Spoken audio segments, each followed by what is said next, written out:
ગાંધીનગરના દહેગામમાં દૂધના ભાવ મુદ્દે પશુપાલકોએ મોરચો માંડ્યો છે। પશુપાલકો અને અમદાવાદ જિલ્લા ડેરી સંઘ સામસામે આવી ગયા છે।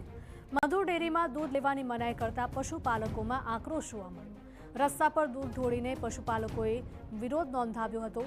ચક્કાજામ અને સૂત્રોચ્ચાર સાથે પશુપાલકોનું વિરોધ પ્રદર્શન। પશુપાલકોએ આવેદન આપી મામલતદારને રજૂઆત કરી।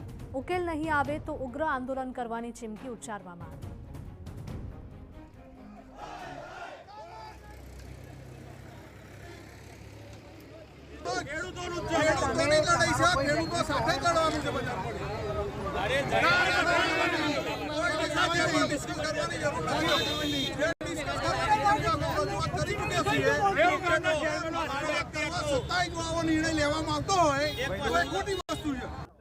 અમે અહીંયા જ્યારે અમારી રિક્વેસ્ટ કરવા આવ્યા અહીંયા કે અમારું દૂધ આજે અમે અહીંયા જ્યાં મધુર ઉત્તમની અંદર તો ઉત્તમની અંદર બધા બાઉન્સરો હતા, એમના ગુંડાઓ, એ ગુંડાઓ આજે અમને રોકવા કહી રહ્યા હતા કે ભાઈ આજે અમને અંદર ઘૂસવા દેતા નહીં, તો અમારી માલિકી હક ચાલી રહ્યો હતો।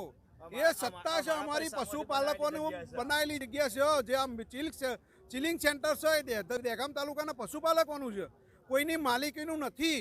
તે આજે રોકી રહ્યા હતા અમને બધાને। જો એનો હક અને અધિકાર નહીં મળે તો આગામી સમયની અંદર બહુ મોટું આંદોલન થશે।